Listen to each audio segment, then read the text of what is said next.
Yeah, let's kick it off. I'm Kira. I am the director of podcasting at Dirty Freehub. And as our icebreaker question, if you get a chance to type in the chat your name, where you're joining from, and your favorite ride guide, that would be great. We're very curious to see who's online because we can't see you. And I will say, do you want to introduce yourself as well, Kevin and Linda? Sure. Kevin, you want to go next? I'm Kevin English. I am one of the founders of Dirty Freehub, and I am the director of content and technologies. I do a lot more work right now on content in terms of building ride guides and some of the other projects of books and travel itineraries that we're working on. And I am Linda English, aka Gravel Girl. I am the executive director and one of the co-founders, but I am also wear many hats, including the marketing hat for our organization. So I spent a lot of time. You'll see me a lot on social media. And Diane, don't you dare go anywhere because we are talking about your stuff tonight. Okay. We got someone from Hood River too. Oh, Carrie. Hey, Carrie. Good to see you online. Yeah. So, you guys did an impact report this year, and do you want to tell us a little bit about that? Yes. So I am going to share my screen on the impact report. Let me just talk for a second about what exactly we wanted to get out of the impact report. When you're a for-profit organization, you're typically looking at your bottom line. You're saying, this is how much money we make. This is how much money we lost, and cost of goods and stuff like that. When you are running a nonprofit, you're really trying to tie things back to your social missions. And so for me, the impact report is really about us stopping and saying, okay, we have all these social missions. How in the world are we making a difference? And so it's an inward look. So Kevin, anything you wanted to add to that? No, that's good. Let's keep moving. Okay. All right. So do you want to tell us a little bit about this impact report from this year, and what are some of the new things in ride guides? New things in ride guides. Wow. Kira, you did a jump on me there. That's all right. So I am looking at the impact report live. And so it's a live look at the impact report. We've got about 320 ride guides and about 13,000 miles. And I'm going to come back and talk about ride guides a little bit. What we did, I think, which was important this year with ride guides or the website experience is, one, this year we added where fires are. And so you can click on your route and see how close to a fire area am I, and should I go ride? Now, that is probably going to change over time because Google Maps has introduced a couple other really cool things. They've introduced fires and quality of air. Now, in technology speak, the API that Google has not yet been introduced to the full community. So we haven't been able to implement those technologies fully, but we expect next year, we probably can show you the perimeter of the fire, and we probably can show you the air quality to help you identify where you want to go ride. The other thing we did this year is we added a third row to the metrics, and that's highlighted here in the orange box. We tell you what the max gradient is on the ride, the minimum gradient, and that's usually the max and min gradient. That can happen over a 20-yard spot. It's just really, what is the steepest little section I'm going to find? The next one is Kevin. Yep. I think, are you scrolling on the impact report because it's frozen on the first page? No, I'm not. Oh, you're not? Okay. You went, there you go. How's that? Yeah. Perfect. Okay. I just forgot to hit a button. Technology mistake on my part. Thank you. No worries. So I'm looking at the bottom right here. Got the max gradient. We've got the sustained gradient, which is now what is the steepest climb I'm going to find on that ride? We have something called a climb ratio now, which is the distance. It's the elevation gain divided by the mileage, and the mileage multiplied by 100 to give you a decimal representation. If you got a climb ratio at 0.5, it's not very climby. If you got a climb ratio at 1.2, it's really climby. So anything that kind of gets my attention is when it's over a 1, meaning that over a 1 is, hey, It's 45 miles and I'm going to climb 4,500 feet. A climb ratio over that, over 1 would be, it's 45 miles and it's 6,000 feet. So that moves to a higher climb ratio. We have this effort matrix now, and that is aerobic effort of what can you expect for aerobic demand on the route. We're still working through this metric. I've got a huge table built that I'm documenting rides and where we're at, but I think we're getting better at it.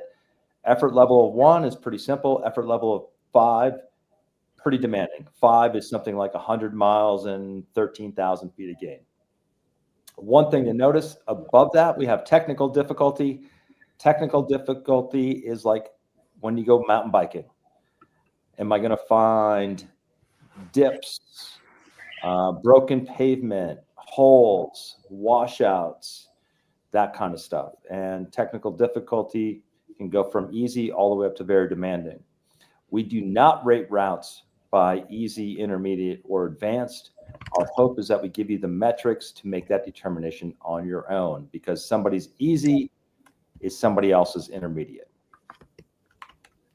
That's what I wanted to talk about on ride guides. Kira, back to you. Thank you. What are some things that worked well with the ride guides and things this year in general, and maybe things that didn't work so well? Linda, you want to take that one first? Sure.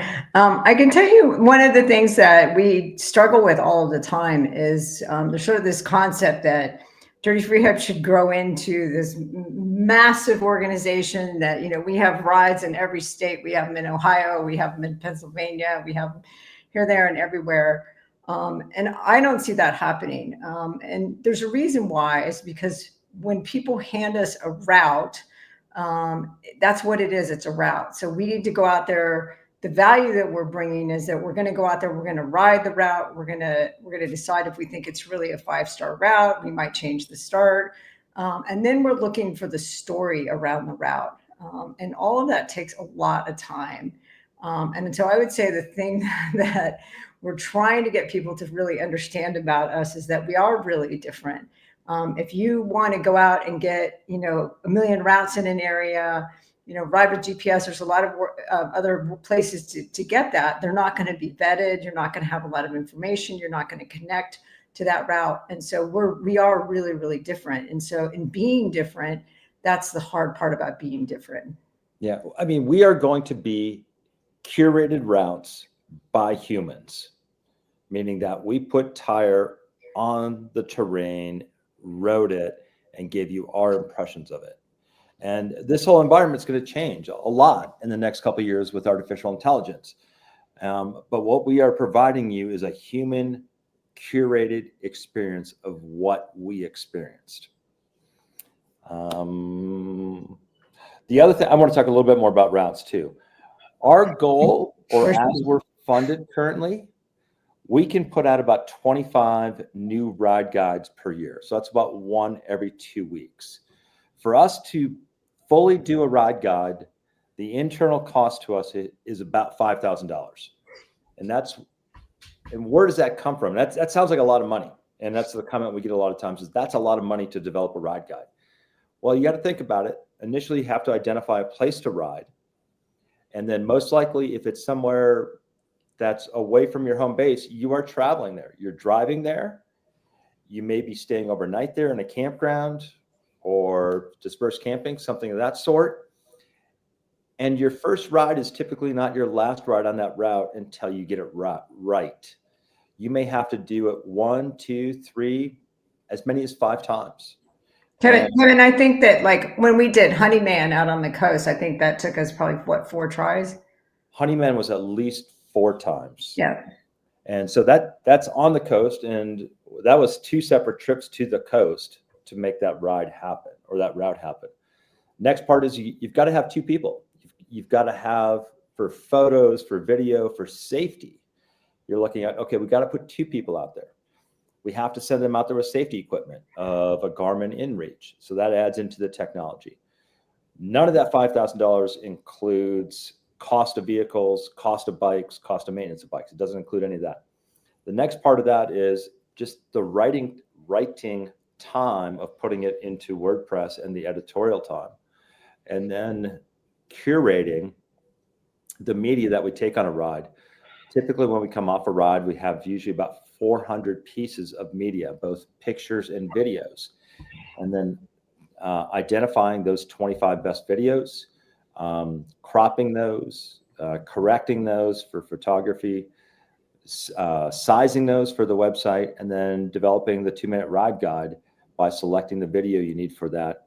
And then finally publishing and marketing the route. Marketing. Your favorite. Some routes happen a lot easier than others. And if we're working in an area, it's a lot easier.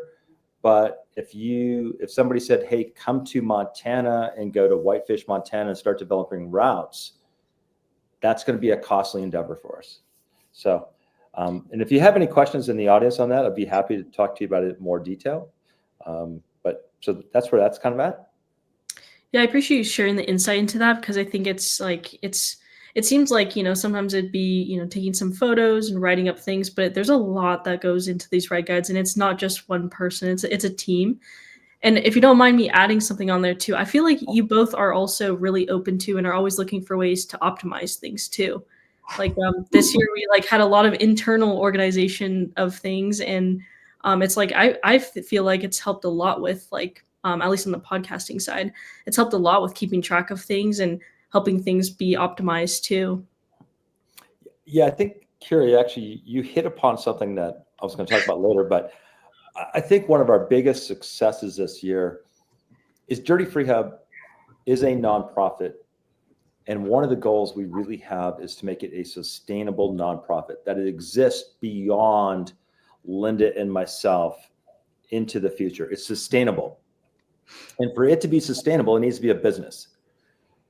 But we're measured as a business against our social impact metrics. We're not necessarily measured on profit and loss. We don't want to lose money every year. We still want to make a little bit of money so we can have some retained earnings, but we're measured on social impact. And we have really transitioned this year, I think, into a business. We're not running off of spreadsheets. We're running off of project management tools where we're managing every single one of those ride guides in a database called Monday. We're doing the same thing with podcasts. We're doing the same thing with grants. We have a customer relationships management database now where we have all of our contacts tracked, all of our emails and theirs tracked. And this year, I think we've put a tremendous board into place in terms of we've got legal representation. We got a CPA on the board. We've got a couple other experts that are looking at coming on the board. We've empowered and we've changed our accounting model to really reflect that we charge against projects in the business on a profit and loss scale, and we charge against business operations that are really required to be in place all the time. And so we have really restructured to make sure, or to move ourselves to a sustainable long-term model.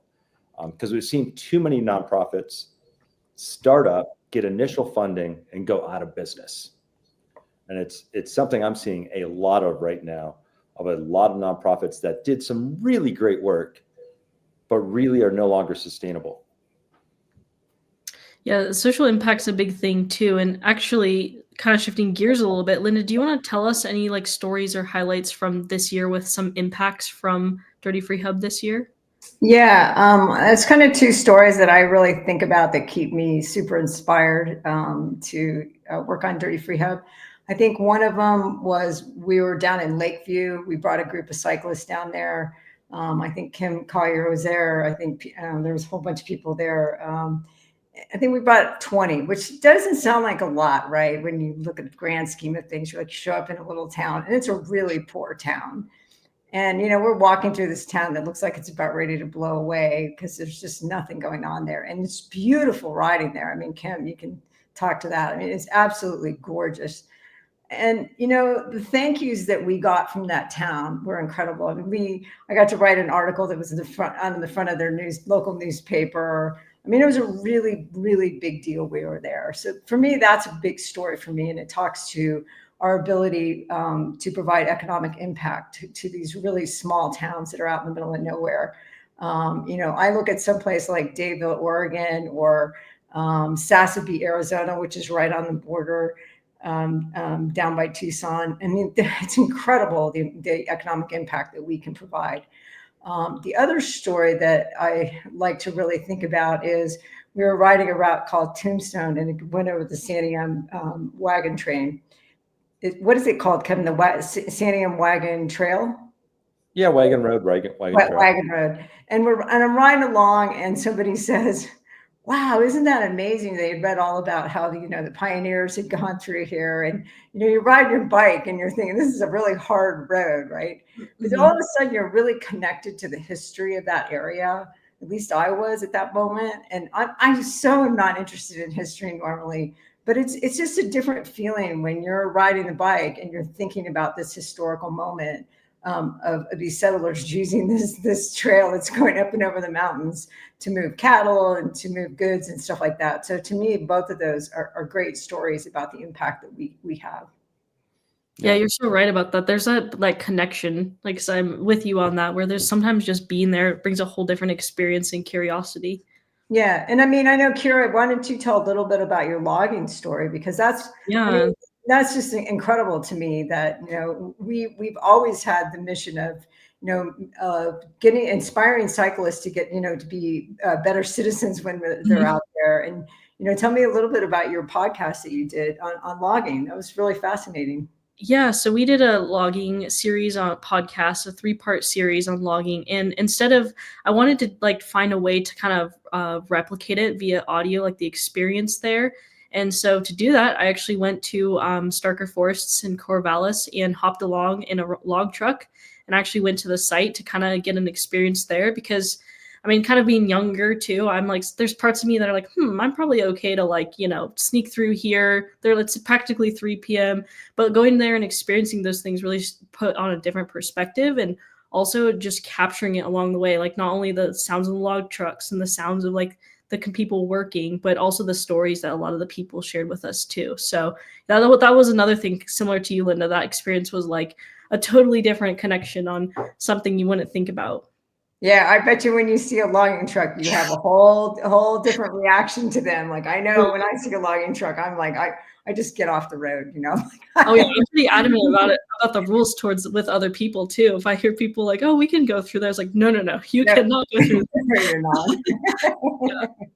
Yeah, no, that was definitely a highlight in the year for me, as well as the whole logging stories were just outstanding.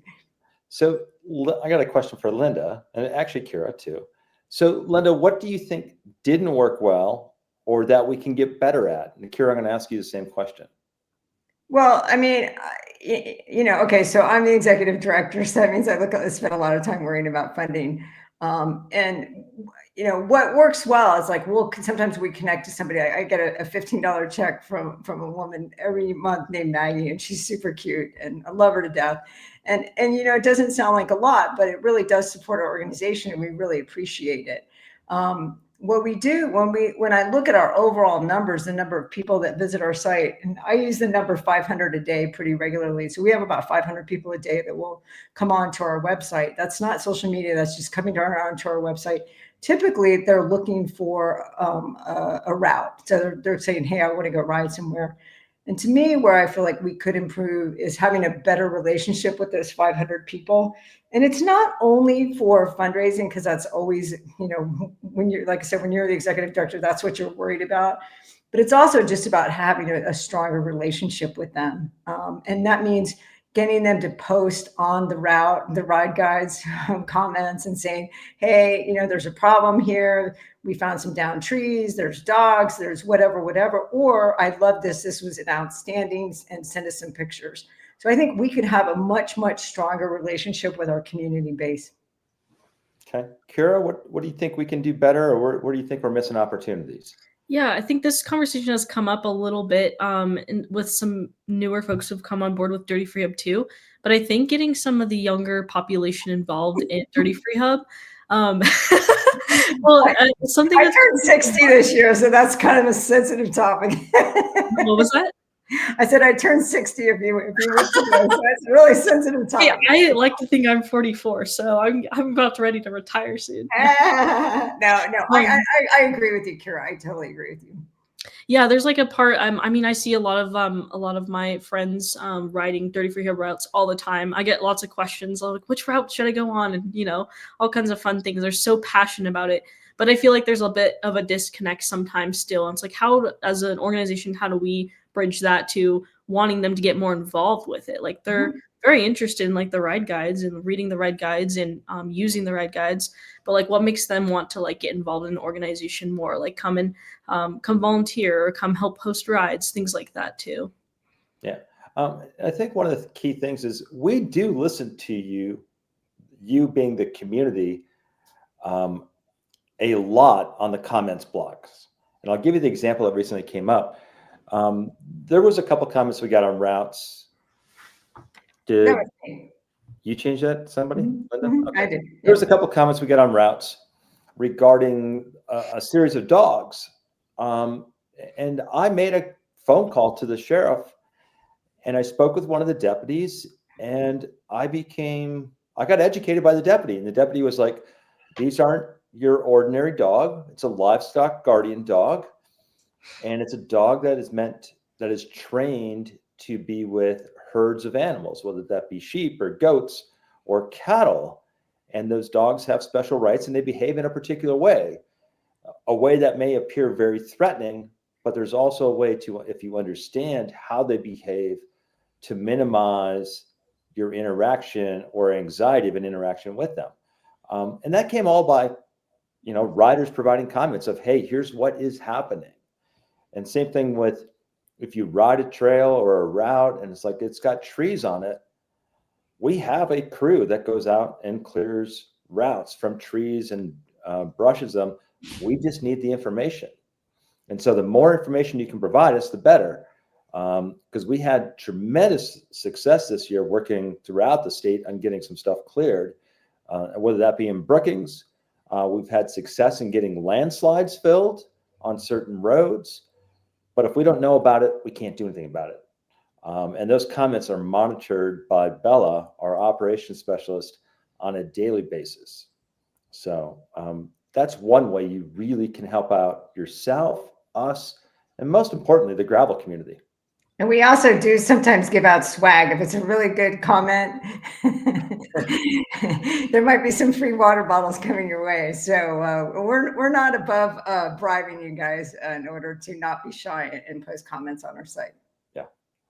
Okay, go back to Kira. Back to Kira. Yeah. I'm going to switch gears over to some of the funding side of things. I don't know if you want to share the impact Yes, report. I'll share that. Okay, yeah, but it'd be good to see what is $20 million. what is some of the Where'd that funding? funding come from? So, Kevin, do you want me to? Why don't I talk a little bit about where our funding actually? Yeah, go ahead. While I pull it up. Yeah, he'll pull up the funding sources. So, obviously, our wonderful donors give us money, so we really do appreciate that. We also get grants, mainly from the travel organizations. So when you're, sitting out on the coast and you have hotels and you have hotel tax money, that's a great way to spend your hotel tax money, is investing it into Dirty Freehub so that we will create ride guides in your area. We have sponsors. We have organizations that will say, here's some money, will you promote us? Or sometimes they just say, here's some money, we just love what you're doing. And then we also get a Google in-kind donation, which just means that they're giving us Google AdWords as a way to use in marketing. So we get $48,000 worth from Google AdWords from Google, which is great. And then Kevin and I, this is our time that we're donating. So I want to be clear, we're not writing a check to Dirty Freehub to say, here's $149,000, but we both are spending a lot of time of our own personal time into the organization as well. Yeah, let me comment about that a little bit, because people have asked for clarity and transparency. So we use a time tracking tool called Harvest. All my time, all of Linda's time is tracked, along with our contractors' time is tracked against that each and every day that we work. Combined, Linda and myself spend approximately 50 hours per week on Dirty Freehub. We get a little bit of salary, each one of us. We each get paid $10,000 per year. So that's a total of $20,000. But if you take that $50,000, If you take that 50 hours per week, burden that out to 52 weeks and burden it out to an executive director's salary, and then subtract the 20,000 we get paid, that is still our net contribution. And that's the part we need to fix for sustainability. If we're going to make a long-term sustainable organization, that founder's contribution needs to move to zero, such that we can hire an executive director, right, a content manager that does that kind of work. So just to be clear, we're not trying to raise money to support us. Yeah, no, it's not. It's to make the organization sustainable once we are no longer a part of the organization. Once we get too old. Yes. Yeah. Okay, there was a question actually from Diane a little bit back. Sorry, I think we missed it. How does the community know about ride maintenance completed by the Dirty Freehub team? Typically, we will post it in on social media, but it's also a good point of making sure we're circling back and putting it actually in the ride guides so that people know, hey, you know, this, actually we do that. If something's been cleared, usually we'll get a comment in the ride guide and then we'll post back to that ride guide to say, that this has been cleared. Yeah. The other thing is if there's a significant mechanical event's not the right thing. If there's a significant, let me call it mechanical event of there's a lot of trees down or there's a landslide, we will put that in the route alert, which is right at the top of the ride guide to make that evident. And then we'll clear that alert once we know that that has been fixed. And the route alert will point to a more detailed section in the notes that explains exactly what is occurring. And then you want to talk about how we spend money, Kevin? Yep, I brought up how we spend money. Mm-hmm. So we looked at how we spend money, and you can look at the pie chart yourself. But there's another page right after this that I measured every one of these spending categories against our social missions of, are we spending money against our social missions? And if you look at admin looks kind of big. I mean, it's $35,000, but one of those big chunks in admin is insurance. Is we do rides for the community and lead that needs to be insured. We are a nonprofit organization which sends people into remote spots. So we need to have insurance for the directors and officers of the organization such that they don't get sued. We need to have a good accounting system into place. We need to have good legal in place. So that does add up, and insurance is a big chunk of that. I think the other thing we really realized this year, we are a strong marketing organization. We have a tremendous reach to a very specific community, which is gravel cyclists, and we continue to build on that. And that is an asset to us in terms of when we work with event promoters. Because right now we're using event promoters as a distribution channel for some of our published print guides. And in exchange, that comes back down to what marketing channels do we have that we can provide to an event promoter. So it's kind of a trade-off. So the marketing part is super important, because otherwise also, if people didn't know about ride guides, didn't know about routes, why we can have routes and nobody knows about them, doesn't make any sense. Right. And this is definitely in my area. So I really feel strongly about us spending money in marketing. I want us to inspire people to get out and ride. Right. That's a really big deal for me. The other day, the weather was really dicey here in Bend, and I was like, I don't know, should we get out there? We started posting on social media, hey, let's organize a ride. And granted, this is really local to Bend, but we got a whole group of people. We ended with 20 people out riding on a pretty marginal day. And that really inspires me. And I think about that in our ride guides all the time. Like right now, we should be inspiring you to take a trip down to Arizona and get out of the cold weather out of the Northwest, if that's where you happen to live. You know, vice versa, during summer, I want to drag everybody from Arizona up to Oregon and say, hey, we have a great area to ride for you so you can escape your heat. So we want to really keep inspiring people to go ahead and ride gravel and go out and go to these crazy places that they've never heard of. I mean, I know it's scary. I do it all the time. We go out to the middle of nowhere and we park the car and we start riding a bike and you think, I hope I'm going to find it again. So that's a big chunk of that.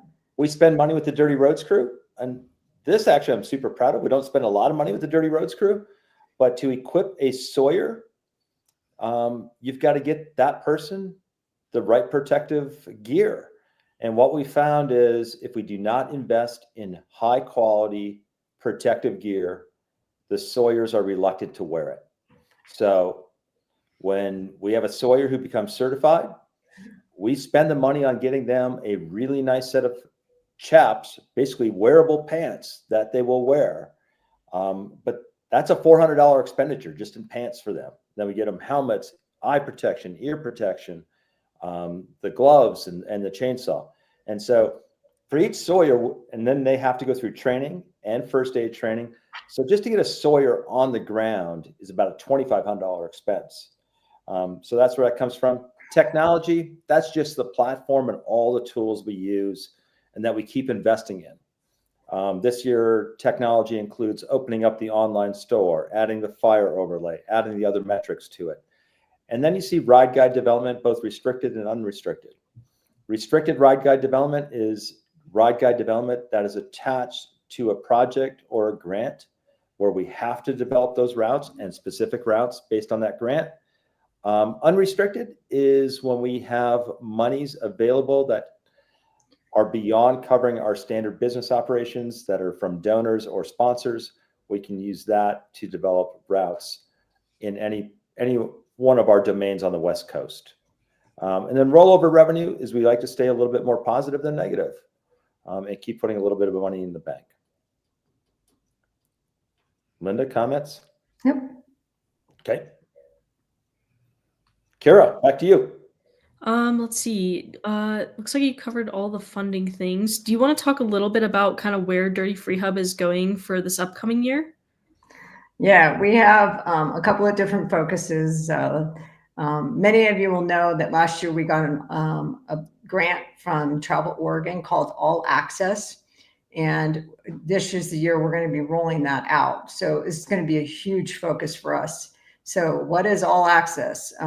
Well, when we started looking at our existing ride guides and routes, we realized that there wasn't really very many easy ones. And that we were really missing an opportunity to inspire people to even get into the sport of gravel cycling. And also adaptive athletes. I mean, we weren't being very inclusive. In fact, nobody was being very inclusive when we looked at all of the routes across the entire state.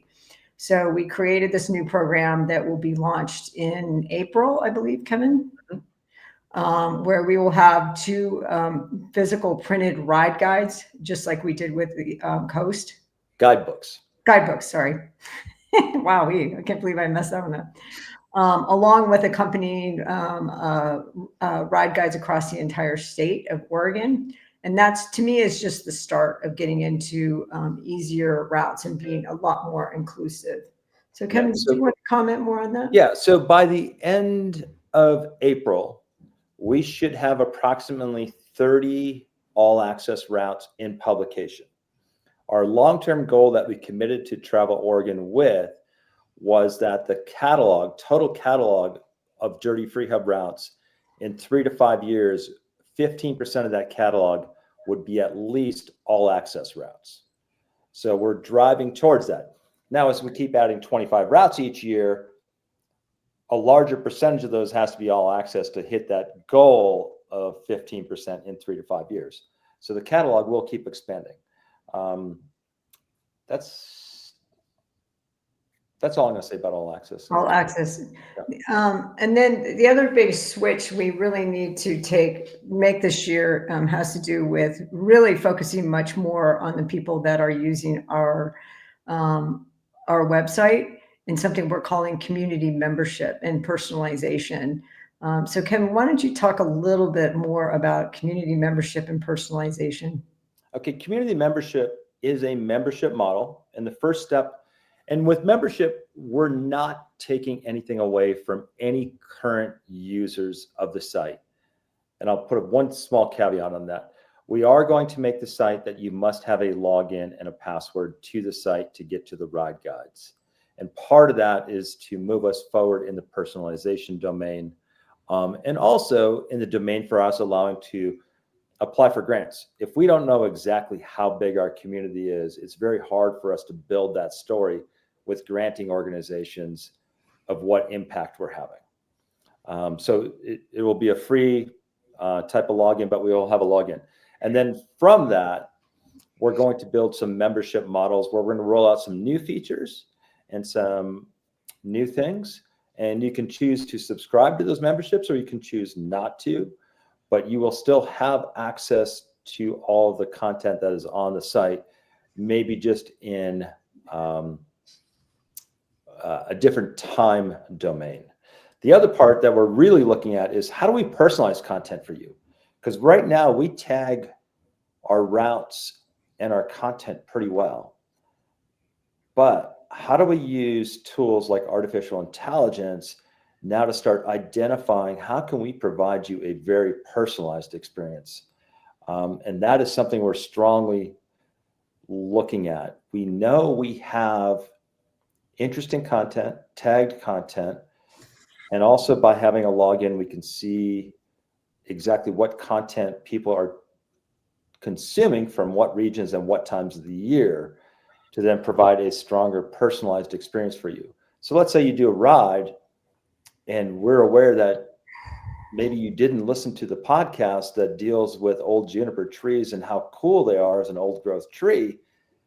We could send back to you, hey, did you miss the podcast or did you not see the podcast? Because this might be really interesting to you, because we're seeing that you've already listened to 35 podcasts on the channel. So we could do that kind of stuff. Also, what I'm moving forward, we're really starting to do a much better job with partnerships with both the travel organizations, event promoters, and just today, we signed a partnership with Benchmark Maps now to have them as a sponsor and partnership to help us develop out our guidebooks.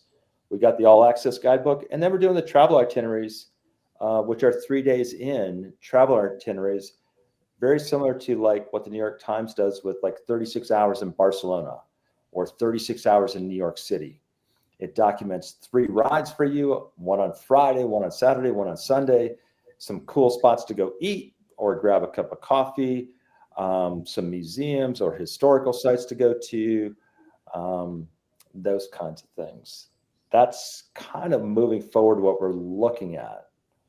Kira, you want to talk about podcasts, or Linda, did I miss something? I think you did great. Yeah, I think with podcasts, I think next year, I mean, we talked a little bit about some ideas and themes, and we're always open to hearing from people's suggestions, but I've been really interested in kind of going back to like local roots with podcasts and these series, like with the log trucking we mentioned earlier. These kind of series, I feel like tell some stories and connect people with it. But yeah, I think as of kind of in the near future is more keep it local and a lot of focus on the coast as well. And then also with all access as well. Like we really want to start featuring athletes that are not what we've have seen typically as a gravel cyclist. And so I think that's going to be so important to sort of change the face of our organization to be more inclusive.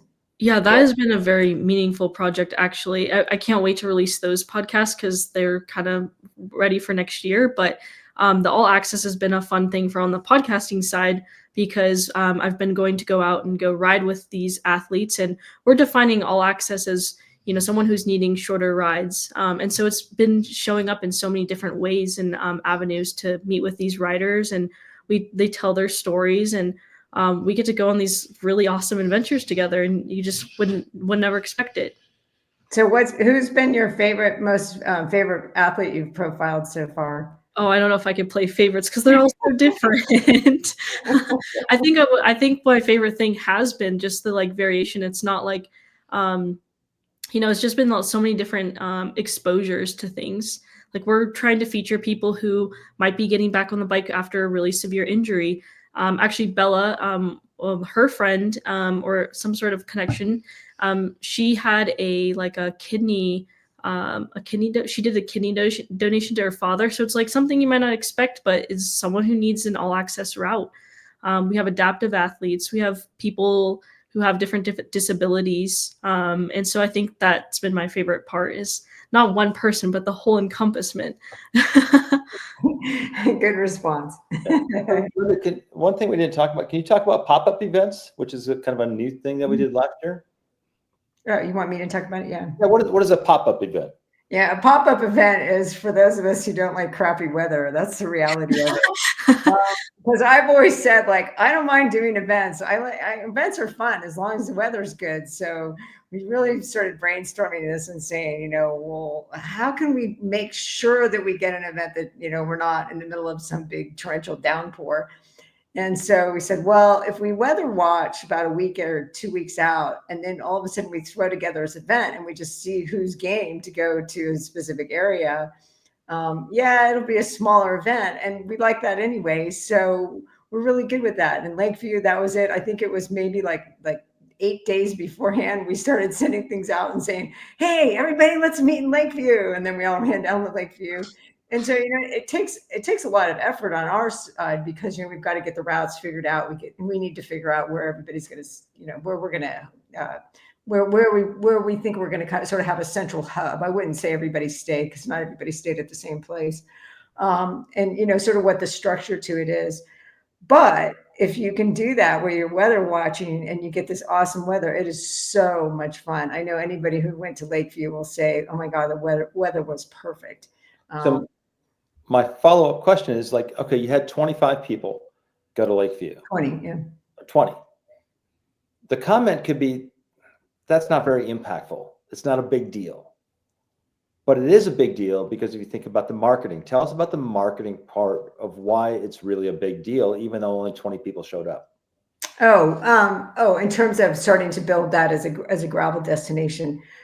That's been really fascinating to me. It's something I didn't quite understood when we first started Dirty Freehub. Was it takes a long time to get an area known as being a gravel destination. And I think that when you take like Baker City, that was a great example of that. We put in a whole bunch of routes and it was like, okay, people are, they're starting to go.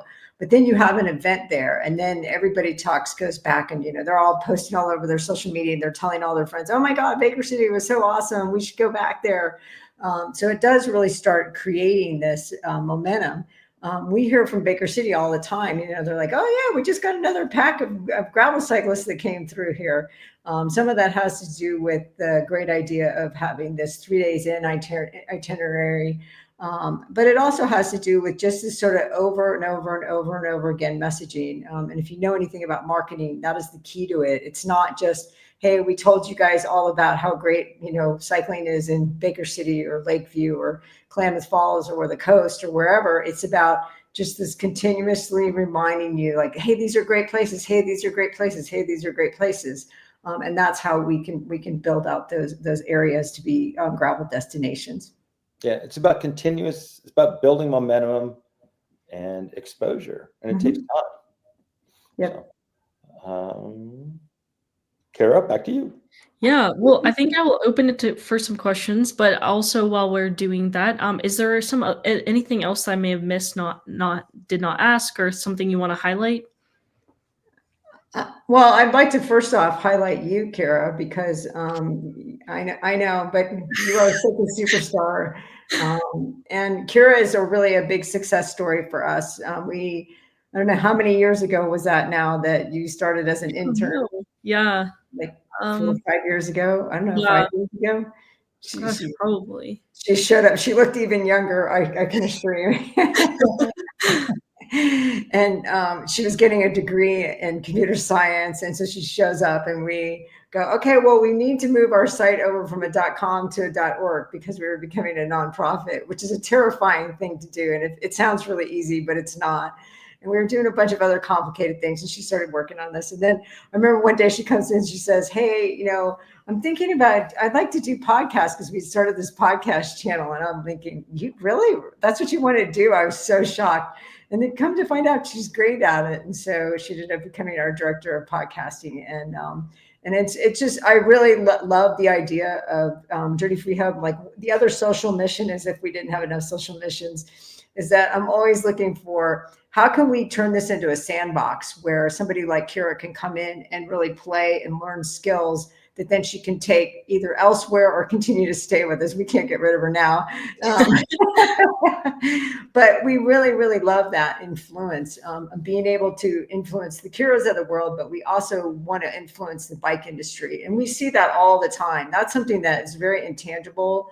A lot of times is like, we'll look and we'll say, wow, look at these guys over here. They're doing whatever, or something that we're doing too, that we started doing. And all of a sudden they're doing it. And we think, hey, that's great. We're trying not to take a competitive and say, wow, they just ripped off our idea, but rather saying, this really benefits the entire industry. We'll see what we might see a bike group on the other side of, the US, and they're starting to include things like history and culture into their route descriptions. And that really makes me happy when I see that, because it makes me realize what an impact we're able to have across the industry. Yeah, and it goes both ways. I mean, Dirty Freehub's allowed me to bridge a lot of my favorite things together. So definitely appreciate it. And everything at Dirty Freehub is a blast for me. So yeah. Okay. Questions by the community out there, if you have any. And it's fine. Okay. I do want to mention a few things, and maybe Linda, you can jump on this. Is the guidebooks? Oh yes, well, I'm sure just about everybody there has seen one. But Kevin, do you have one sitting next to you? I bet he does. Oh yeah, exactly. That's what I'm thinking of. So can I talk about the artist we're doing the next one with? Yes. Oh yes. Yeah. This is super secret. So the All Access guidebook is actually built up into two guidebooks, Oregon East and Oregon West. We are working with an artist who is a landscape painter for Oregon, Michael Orwick.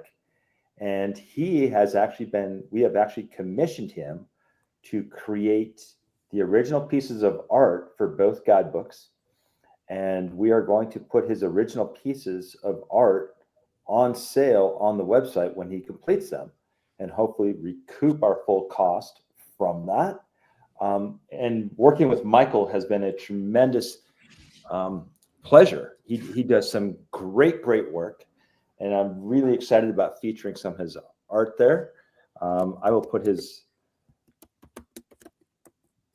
I just put his name into the text box, so if you want to Google it, you can look at some of his cool art.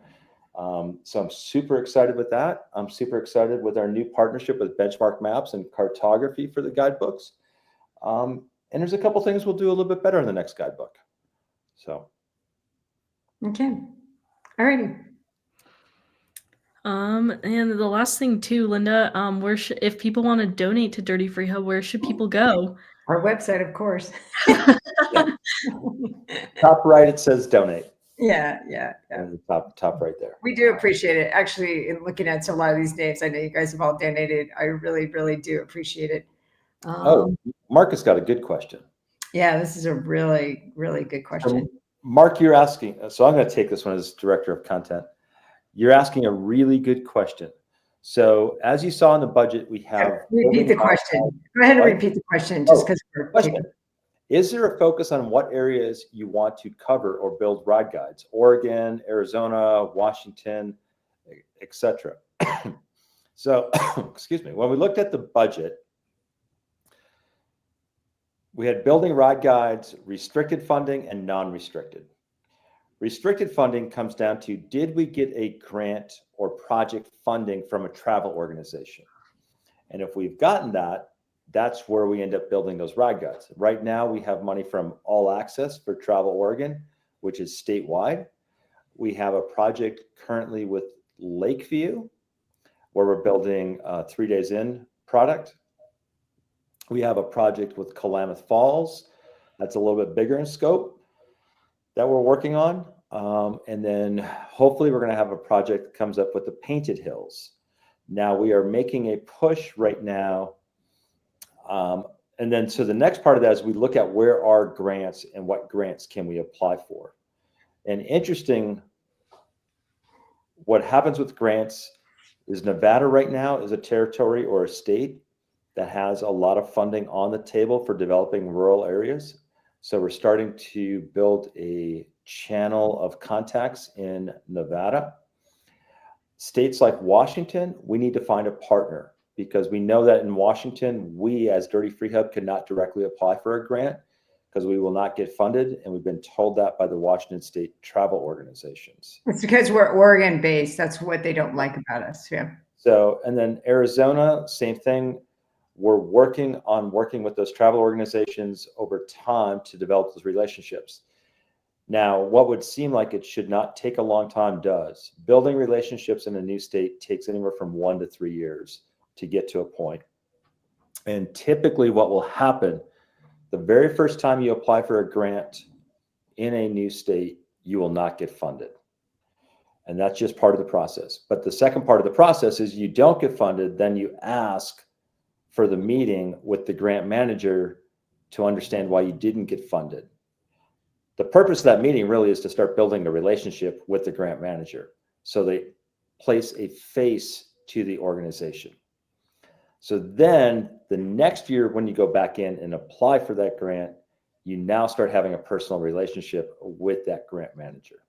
So a lot of these projects in a lot of these states are long-term sales cycles that are 1 to 3 years out.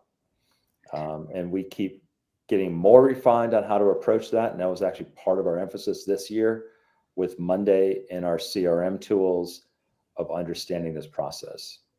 But we also do routes that are not, being paid for by a granting organization, but rather are paid for by our donors. Mm-hmm. And those are ones that, we look at and we go, wow, this is such a great route. It's easy for us to do. And so we start thinking, okay, this is a sweet spot we're missing. Should we put this route in? And so those get included as well. So not to say that like, hey, we refuse to do anything unless there's a travel organization involved. No, that's not true at all. We do it all the time. That's truly where our new model, the community membership model, is going to come into play, of allowing us to have some more funding for developing ride guides in areas that are not funded by travel organizations, but are that truly funded through the donor base. And then the other thing I will tell you that happens on a personal level is when I go to a town like Lakeview, where it's a really poor town. And I just think to myself, okay, funding or no funding, we're going to figure out how to make this happen. Because we can't walk away from it. It's irresponsible on our side. We know that we have access to these 500 cyclists a day that we can help funnel to a place like Lakeview. We're doing those 500 cyclists a day. We're doing them a huge favor because it's absolutely a beautiful place to ride. We're doing that community a favor. So, sometimes that's just what we end up doing. Yeah, there are certain times, and there's actually a lot of times that we take the attitude of this is the right thing to do, and we will figure out the funding later. Yeah. We just had that come up with Oregon Adaptive Sports, where they asked us for help, and it was the right thing to do, and we did it. And we'll figure out the funding later because it's just the right thing to do. Yeah, it's not going to stop us. Right. I think that makes Dirty Freehub super, super special because of that. Yeah. Sometimes it's not always the smartest thing, but have to learn learn from some mistakes too. Okay. Well, yeah. I think that's good. Yeah, thank you too so much for giving us an update on everything. I think it was nice to get some little secrets too. Kira, thank you very much for organizing this, because you were the person that brought all this together, and Kira is going to be doing a bunch more webinars between now and next spring. So I think you're almost doing one every week or every 2 weeks. Yeah, almost once every 2 weeks, just with the exception with the holidays. We'll have some cool topics too, with like photography, bike packing, bike maintenance. So there'll be some interesting topips. Yeah, we'll do stuff with mapping, route development. Yeah, that's the mapping one. There's going to be 1,000 people on that one, I'm sure. I'm sending it as a requirement out for anybody who joins any of my rides. So navigation. So okay, I think we took our hour, and I think we're good, right? Yep. Thanks, everybody. Thank you all for showing up. Truly appreciate it. Go out, ride, have fun, and smile. Thank you. Good to see everybody. Nice to see you, Carrie, Kim, Mark, a lot of people we know.